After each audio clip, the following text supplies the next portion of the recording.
आम देश गोटे अद्भुत देश। एटी विभिन्न राज्य विभिन्न प्रकार नियमावली रही। जय जगन्नाथ, जय श्रीराम। प्रथम तो कहबी से जो भिडियो आपण भिडियोटी कहते गौमाता को हत्या करा जाउची हातुड़ी रे बाड़ेकी। अत्यंत लोमहर्षणकारी दृश्य। से दृश्य देखी हेब नाही। एई भिडियोटी आपण जानिथिबे केरल रो एवं केरल रे जने बेधर्मी ए प्रकार कार्य करिछि। ता उपरे केरल सरकार निश्चित रूप से एक्शन नवा कथा, ता उपरे कार्यानुष्ठान ग्रहण करवा कथा। किंतु आम देश गोटे अद्भुत देश। एटी विभिन्न राज्य विभिन्न प्रकार नियमावली रही। लज्जा लगे कथा। से गोमाता को जहाँ को आम निज माँ रूपे भगवान रूपे पूजा कर गोमाता को ए प्रकार हत्या करवा गोटे जीवंत अवस्था बांधिकी मुंड को हातुड़ी रे बाड़े बाड़े हत्या करवा अत्यंत दुखदायक और निंदनीय घटना बोली कहबी। एवं यही घटना तुरंत केंद्र सरकार हस्तक्षेप करिवार आवश्यक रही। केंद्र सरकार गोटे पक्षरे कहते गोटे देश गोटे कानून नियम आने चाहते, गोटे निर्वाचन करने चाहते। सबु जगार गोटे दिन में निर्वाचन हम, गोटे देश गोटे कानून रे बांधी रही केंद्र सरकार उद्यम कर गोमाता प्रति विभिन्न राज्य में विभिन्न प्रकार नियम कहीं रही। गोमाता सुरक्षित रहिबार आवश्यक रही। देश में प्रत्येक राज्य में गोटे प्रकार नियम रहा कथा। एवं से जो आपड़ देखिए विगत दिन में केउ राज्यर मुख्यमंत्री गोमाता सुरक्षा दृष्टि को लेकिन कौ प्रकार आईन बाहर कर विभिन्न राज्य विभिन्न प्रकार आईन रही। समस्त आईन कानून गोटे रहा कथा।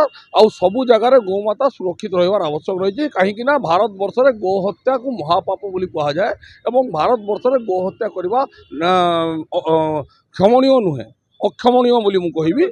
जदि आमर लक्ष्य गोटे गोमाता को केमती राष्ट्रीय मान्यता करवा एवं गोमाता को केमती सुरक्षा देवा, आम लक्ष्य जदि गोटे कहीं से जिनसा आज पर्यटन हो पानी कहीं देखो हिंदू भाई मैंने कहीं एकाठी हो पाना। देखो मु कहवाक चाहे हिंदू भाई मानन को विभाजित कर रखा जाए, जाति प्रथार विभाजित करा जाए, जद्वारा कि हिंदू एकत्रित हो पारना एवं राष्ट्रीय हिंदू परिषद से कार्य करने आग को आसी सबू हिंदू भाई मानन को एकत्रित करने आसी। आम भाई आहरी विभिन्न हिंदू संगठन अच्छा समस्ते हिंदू भाई मानन को एकत्रित करने को चाहते। आपन को कहीदे जो दिन हिंदू एकत्रित हो दिन ये बेधर्मी मानक नाश हम एवं बेधर्मी भारत छाड़ी पलायन करेंगे और गोमाता निश्चित रूप से सुरक्षित रे। सबू सनातनी मैंने सुरक्षित रे। हिंदू धर्म एकत्रित हबार आवश्यक रही। आपण चैनल माध्यम समस्त देशर समस्त सनातनी हिंदू भाई भौणी मानक आह्वान जनाऊँगी, आसतु आम समस्त एकत्रित हवा, हिंदुत्व रक्षा करवा, गोमाता को सुरक्षा देवा एवं निज निज अंचल रे हिंदू समाज को सुस्थ समृद्ध और सुदृढ़ करवा। देखो सरकार राज्य सरकार जदि चाहिए गोमाता को सुरक्षा दृष्टि को लेकिन जदि किसी कार्यानुष्ठान करने नूतन नियमावली आने कि गोमाता को सुरक्षा नूतन नियम को लागू करने यह केवल गोटे दिन कार्य बोली मुझे कहबी। जदि राज्य सरकार केंद्र को किसी लिखित आकार जनइबे एवं केंद्र अनुमति नहीं कि से ये नूतन नियम को लागू करें। किंतु मु तो भावुची जे राज्य सरकार नूतन नियम लागू करिबारे इच्छा शक्तिर अभाव रही एवं गोमाता को सुरक्षा देवा दिगरे राज्य सरकार तत्परता देखौ नाहंती। निश्चित रूप से मुझे कहबी 2 वर्षर सरकार गोमाता को सुरक्षा देवा दिगरे अपारग सरकार बोली कहबी। गोमाता को सुरक्षा दे पारि नाहंती, हिंदुत्व रक्षा करि पारि नाहंती। तेणु वर्तमान समय आसीची ताऊपर सरकार तर्जमा करी जेते शीघ्र पारिबे गोमाता को सुरक्षा देवा दिगरे निश्चित रूप से कार्यानुष्ठान आवश्यक रही। पदक्षेप नियंतु बोली मुझे कहबी।